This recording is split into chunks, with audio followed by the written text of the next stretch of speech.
இன்றைய சமூக ஊடகங்கள் அதை செய்யல அப்படிங்கிறது தான் எங்களோட வாதம். நடுவர் அவர்களே, வெறுங்கைய வீசிக்கிட்டு விறகு சுமந்து கிட்டு இரவா பகலா தினம் தினம் உழைச்சதோ சரகு பொறுக்கி வந்து சாதா சமைச்சி தந்து பசியே தெரியா மகனா வளர்த்ததோ எத்தனை தாயிக நம்ம தமிழ்நாட்டுல எத்தாயியோ போல் யாரு இந்த ஊர்ல தாகி யாரு தாகி யாரோ இல்ல போடா தாய் கால வணங்கி கும்பிட்டு வாடா அவனா கோவில் அவனா உலகம்.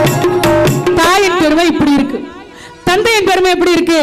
நாள்தோறும் காவல் நின்று நம்மை காக்கும் தந்தை உண்டு.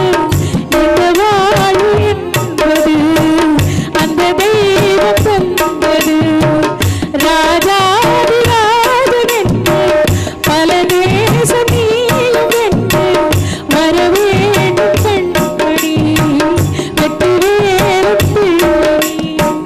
எதிர்பார்க்காத அன்பை செலுத்தக்கூடிய பெற்றவர்களை இன்று பிள்ளைகள் மதிக்கிறார்களா? சொல்லுங்க நடுவர் அவர்களே.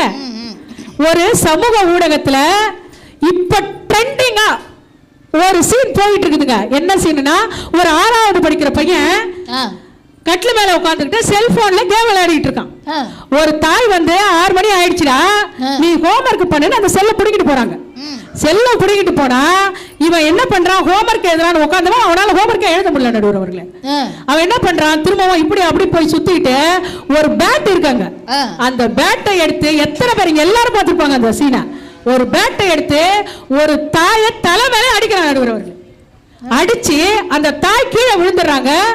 அந்த தாயை வந்து பார்க்கவே இல்லாம பார்க்காம அந்த செல்லை மட்டும் எடுத்துட்டு வந்து திரும்ப எப்போ உட்கார்ந்து இருந்தானோ அதே இடத்துல உட்கார்ந்து கேம் விளையாடும். அவனை பத்தியே அவனுக்கு சிந்திக்க முடியல நடுவர் அவர்களே. இந்த செல்போனை அவனை தனிமைப்படுத்தி இருக்க. காந்தி, நமது மகாத்மா காந்தி அவர்கள், அவருடைய பிறந்த நாள் நடுவர் அவர்களே. அந்த பிறந்த நாளை வாட்ஸ்அப்லயும் இன்ஸ்டாலையும் ட்ரெண்டிங் பண்றான். எப்படி ட்ரெண்டிங் பண்றான்னா, இந்த பக்கம் மகாத்மா காந்தி நிக்கிறார், இந்த பக்கம் யார் ட்ரெண்டிங் பண்றானோ அவன் நிக்கிறான். 2 பேரையும் போட்டு ஒரு பாட்டு போட்டா பாருங்க. தத்தா தத்தா கொஞ்சம் பொடி கொடு என் பேரா பேரா நீ வழிவிடு தாத்தா தடிய எடுக்கையில பொடிய பறந்துருச்சு தாத்தோ ஹாப்பி பர்த்டே தாத்தா அப்படின்னு போட்டு ட்ரெண்டிங் பண்ணிருக்கிறாங்க. காந்திக்கு வந்த சோதனை அதுதான் நடுவர் அவர்களே. அதை தான் நான் சொல்றேன். இதுதான் இன்னைக்கு சமூக ஊடகங்கள். இப்படி யாரு நம்ம நாட்டுக்கு சேவை பண்ணாங்க, யாரு சுதந்திரம் வாங்கி கொடுத்தாங்க, இதெல்லாம் சொல்லல. அது சொல்லாம இந்த மாதிரி விஷயங்களை தான் பரப்பிட்டு இருக்குது. எங்க ஆயா கதை சொன்னாங்க, எங்க அம்மா கேட்டாங்க, எங்க அம்மா கதை சொன்னாங்க, நான் கேட்டேன், நான் கதை சொல்றேன், என் பையன் கேட்க மாட்டேன்றான் நடுவர் அவர்களே. அவனை எப்படியாவது பண்ணிட்டு அந்த கதையை கேட்கலான்னு கூப்பிட்டு வந்து உட்காந்தா ஆரம்பிக்கிறதுக்கு முன்னாடியே முடியுன்றான் நடுவர்.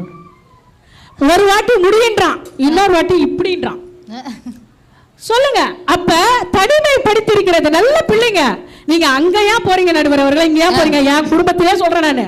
சொல்லுங்க, அது சுவாரஸ்யமா இருக்கும். என் பையனை லோல் அடிச்சு லொங்க அழிஞ்சு கஷ்டப்பட்டு படிக்க வச்சேன். நல்லா படிப்பான் நடுவர் அவர்களே. எல்கேஜில இருந்து 12வது வரைக்கும் ஃபெயில் ஆகாம பாஸ் பண்ணான். அததான் நல்லா படிப்பான். பெரிய விஷயம் தாங்க. ஆமா ஆமா நடுவர் அவர்களே. படிச்சா போன பசங்க எல்லாரும் முதல் மார்க் எடுக்கணும்னா அப்புறம் கடைசி மார்க் யாரு எடுக்கிறது? ஒரு தாய் உள்ள பாத்தீங்களா? ஆமா, அதனால அவன் பாஸ் பண்ணிட்டு போவான் நடுவர் அவர்களே. அப்படிப்பட்ட பையன் இந்த கொரோனா வந்துச்சு பாத்தீங்களா, அப்ப எல்லாம் வந்து வீட்லயே உட்காந்து படிக்கணும் அப்படின்னு செல்ல வாங்கி கொடுத்த நடுவர் அவர்களே. அவன் BE engineering second year, 4 semester, 14 arrear. இந்த செல்போனு அந்த நல்ல பாஸ் பண்ண யாரெல்லாம் அரியர் வைக்கிறது வச்சுட்டு போட்டு அது கரெக்ட் நடுவர் அவர்களே. ஒண்ணு வச்சா பரவாயில்ல, அந்த பாஸ் ஆனா போதுன்றன. அப்ப அரியர் வைக்கிறானே தப்பு தானே? தப்புதான். அதை விட ரத்த கொதிப்பு, என் மாமனாருக்கு ரத்த கொதிப்பு, ஒச்சக்கல்ல உண்ட கள்ளப்பருப்பு, ஃபீவர் வந்தா குடி சிறப்பு, மைக்க புடி மவனே செருப்பால் அடின்றான். இந்த பாட்டு இன்னைக்கு பயங்கர ட்ரெண்டிங். ஆமா ஆமா, நம்ம சமூக ஊடகங்கள்ல ரத்த கொதிப்பு, மாமனாருக்கு ரத்த கொதிப்பு வந்ததுக்கு இவனுக்கு அவ்வளவு சந்தோஷமா. ஃபீவர் வந்தா குடிய குடிங்கடான்னு சொல்லி கொடுக்குறான். அங்க இங்க கடனை வாங்கி பொண்ணை கல்யாணம் பண்ணி கொடுத்தா செருப்பாலடின்னு சொல்லி கொடுக்குறான். அப்ப இந்த சமூக ஊடகங்கள் எதை விதைக்கின்றன? அததான் நான் நடுவர் அவளுக்கு இப்ப சொல்றேன். ஒரு காலத்துல 200 வருஷம் வாழ்ந்தான், 150 வருஷம் வாழ்ந்தான், 100 வருஷம் வாழ்ந்தான். அட சாகவே இல்லங்க, மண்ணை தோண்டி புதைச்சாங்க. வரலாறு சொல்லுது. அன்னைக்கு உணவே மருந்து அப்படின்னு இருந்துச்சு. அன்னைக்கு நல்லா வாழ்ந்தாங்க, ஆரோக்கியத்தோட வாழ்ந்தாங்க. இன்னைக்கு கண்டதெல்லாம் போட்டு சமைக்கிறான். என்ன சொல்றான் நடுவர் அவர்களே? ஒரு மாசத்துல விளையிற காய்கறி 10 நாளில் விளைய வேண்டுமா? இந்த உரத்தை போடு. 10 நாள்ல விளையிறது 3 நாள்ல விளைய வேண்டுமா? இந்த உரத்தை போடு. அன்னைக்கெல்லாம் உரத்தை போய் கடையில கேட்டு, ஐயா இது நல்ல உரமா சிறந்த உரமான்னு கேட்டு போட்டாங்க. ஒரு காலத்துல உரமே இல்ல. ஆனா இன்னைக்கு என்ன பண்றான்? அந்த சீக்கிரம் விளைவிக்குது இல்லையா, அந்த உரத்தை போய் கேட்டு வாங்குறான் நடுவர் அவர்களே. அப்ப மனிதன் எப்படி அவனுடைய ஆயுள் காலம் 40ல இருந்து 45 இன்னைக்கு சராசரி வயசு நிர்ணயம் பண்ணிட்டாங்களே. அப்ப இந்த அளவுக்கு 1 மில்லியன் பாக்குறான். அந்த மருந்தை யார் பாக்குறா? 1 மில்லியன் 2 மில்லியன் அப்படி பாக்குறாங்க. நடுவர் அவர்களே, ரம்மி சர்க்கிள் விளையாடுங்கள், போனஸ் 2000, காசே கொடுக்க வேணாம், நாங்களே கொடுக்கணும், நீங்களே விளையாடி நாசமா போங்க. விளம்பரம் ஆமா போடுறா நடுவர் அவர்களே. நம்ம பிள்ளைங்க என்ன பண்றா? முதல்ல இது எப்படி தெரியுங்களா? கடைக்கு போறது, நம்ம போய் ஒரு தின்பண்ண வாங்கினோம்னா இதை கொஞ்சம் டேஸ்ட் பண்ணுங்கன்னு சொல்லுவாங்களா இல்லையா? அப்ப டேஸ்ட் பண்ணும்போது நல்லா இருந்துச்சுன்னு வச்சுங்களேன், சரி 1 கிலோ கொடுங்க, நம்ம கையில வாங்க. ஆனா அந்த 1 கிலோ எடுத்துட்டு போனா இங்க நம்ம சாப்பிட்ட டேஸ்டும் அங்க நம்ம சாப்பிட்ட டேஸ்டும் வித்தியாசப்படும். ஆனா அதை கொடுத்து நம்மள வந்து காசு வாங்க வைக்கிறோம் பாத்தீங்களா? அந்த மாதிரி இந்த பணத்தை கொடுத்து இருக்கிற பசங்களை எல்லாம் பரிதேசி ஆகுங்க அப்படின்னு இந்த சமூக ஊடகங்கள் சொல்லிட்டு இருக்குது நடுவர் அவர்களே. நான் இப்படி சொல்லி முடிக்கின்றேன். இவங்கெல்லாம் வந்து சொல்லுவாங்க, இந்த சமூக ஊடகத்தை பார்த்து டாக்டர் ஆனாங்க, அட்வொகேட் ஆனாங்க, அதானாங்க இதானாங்கன்னு.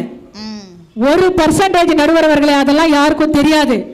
ஆனா நான் சொல்ற விஷயம் எல்லாமே 99% மக்கள் கிட்ட ஒரு செகண்ட்ல பாக்குறான்.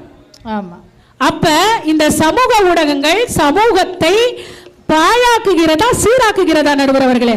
உடைச்சி உங்களுடைய திறமையை நிரூபிச்சு பாழாக்குகிறது அப்படின்னு அருமையான ஒரு தீர்ப்பை கூற வேண்டும் என்று கூறி அருமையான வாய்ப்புக்கு நன்றி கூறி விடைபெறுகிறேன். நன்றி, வணக்கம் நடுவர்.